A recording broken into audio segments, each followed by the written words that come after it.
Það eru deildarmeistaratitill með Keflavík á þínu fyrsta árið sem aðalþjálfari liðs. Þú hlýtur að vera sáttur með tímabilið í heild. Já, hingað til bara mjög stoltur á liðinu og stoltur á því sem við höfum afrekað og mér finnst þetta líka titill sem er vanmetinn. Það á að fagna þessu, það á að ekki taka þessu sjálfsögum hlut að verða deildarmeistari. Það þýðir að búin að vera heilt yfir besta lið í 6 mánuði og þetta í rauninni áfangasigur yfir það sem hefur gerst í vetur. En svo núna tekum við annar mót og annar áfangi sem við þurfum að taka.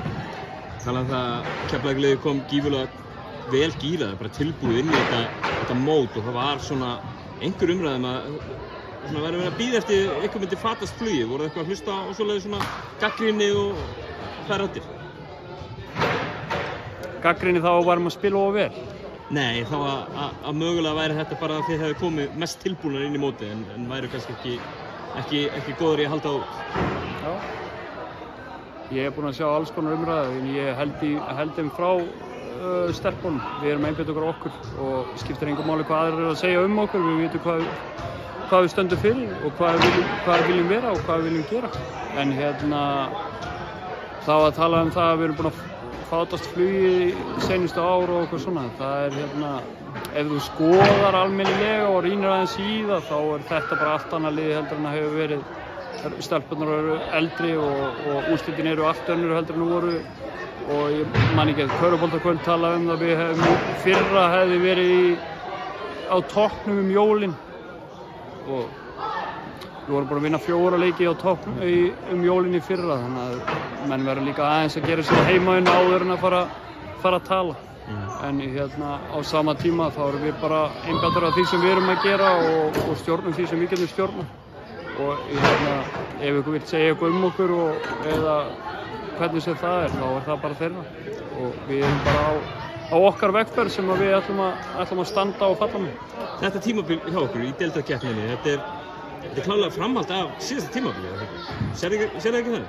Jú, ég meina þetta framhald af bara seinustu 3 tímabilum. Ég meina við þegar ég og Jonni tökum við á sínum tíma þá förum við í áherslubreytingar á öllu sem var verið að gera og þetta er fyrsta skipti sem að Keflavík ekki með amerískan point guard til að byrja með og fórum í því að fá Dani og til að developa okkar eigin bakverði og vorum með ungar stelpur sem eru orðnar núna 3-4 árum eldri og eru bara tilbúnar í alvöru og það kannski sem maður er stoltastur af öllu að við erum búin að standa fast á því sem við viljum standa fyrir og við erum að byggja á okkar stelpum, á okkar hóp og það það sem við erum að uppskera núna með þessum deildarmeistaratitli en á sama tíma þá annar mót að byrja sem við erum tilbúin í. Mætti Njarðvík í fyrri umferð í undanúrslitum í úrslitakeppninni. Þeir eru væntanlega með blóð á tönnunum eftir hvernig síðasti leikur endaði á móti.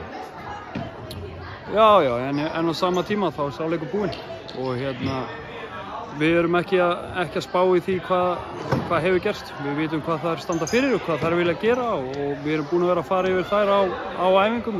Við erum búin að spila núna 2 leiki sem hafa í raun ekki skipt mann einu máli upp á deildina.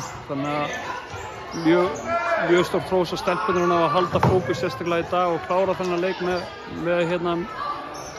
miklu sóma. En við erum búin að vera að fara yfir Njarðvík svolítið mikið senustu daga og auðvitað Fjölnir líka. En við verðum ready á mánudag. Gaman að fá El Clásico í seríu fyrir bæinn? Já, algjörlega. Þetta er náttúrulega toppurinn. Maður hefur náttúrulega helst viljað spila Keflavík Njarðvík í finals en maður fær ekki allt sem maður vill. Bestu þakkir, Hörður og gangi vel. Snill, takk.